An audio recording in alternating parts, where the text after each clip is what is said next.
ડીસા નગર ગંગેશ્વર વસ્તી ડીસા મંડળ દ્વારા હિન્દુ મહાસંમેલન યોજાયું।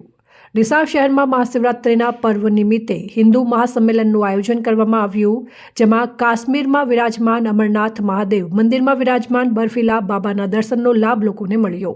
ડીસા શહેરમાં અજાપુરા, ગણેશપુરા, વેલુનગર આજુબાજુના વિસ્તારમાં લોકો એટલે ગંગેશ્વર વસ્તી મંડળ દ્વારા આયોજન કરવામાં આવેલ અને આયોજનમાં સંતો, મહંતો અને સ્થાનિક સંઘના આગેવાનો તથા અગ્રણીઓ અને ગ્રામજનો ઉપસ્થિત રહ્યા હતા। કાર્યક્રમની શરૂઆતમાં દીપ પ્રાગટ્ય કરી કાર્યક્રમની શુભ શરૂઆત કરવામાં આવી હતી। આયોજન હિન્દુ મહાસંમેલન એટલે હિન્દુ એકતા અંતર્ગત રૂપરેખાનો કાર્યક્રમ મુદ્દે ખાસ ચર્ચા વિચારણા કરવામાં આવી હતી। હિન્દુ સનાતનની ધર્મ કોને કહેવાય તે ધર્મ વિશે ખાસ મહત્વની વાતો કરવામાં આવી હતી। આયોજન થકી સાંસ્કૃતિક કાર્યક્રમો, નૃત્યો વગેરે કાર્યક્રમો કરવામાં આવ્યા। તેમાં મહત્વનું આદિવાસી નૃત્ય લોકોએ અલગ જ અંદાજમાં યોજવામાં આવ્યો હતો। હિન્દુ ધર્મ જાગૃત કરવા માટે અનેક ચળવળની નવી ઉર્જા અને જાગૃતિ પ્રદાન કરવા માટે સમગ્ર હિન્દુ સમુદાય સનાતન સાંસ્કૃતિક ધર્મ અને સામાજિક એટલે ભવ્ય હિન્દુ સંમેલનનું આયોજન કરવામાં આવ્યું।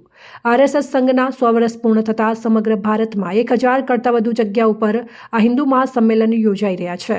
ખાસ હિન્દુ સંસ્કૃતિ વિશે, ખાસ નાના બાળકોને કેવી રીતે માહિતગાર કરવા તે વિશે સમજણ આપવામાં આવી હતી। બાળકો ઘરેથી નીકળે ત્યારે તિલક કરીને નીકળવું એ આપણા હિન્દુ ધર્મની નિશાની કહેવામાં આવે છે, તે વિશે પણ સમજણ આપવામાં આવી હતી। ખાસ આજના કાર્યક્રમમાં મહાશિવરાત્રિનો પર્વ હોવાથી અમરનાથ મહાદેવના દર્શનને અહીંયા ખુલ્લું મૂકવામાં આવ્યા હતા। 1000 કિલો બરફના શિવલિંગ બરફની ગુફા બનાવી લોકોને દર્શન માટે મૂકવામાં આવ્યા હતા।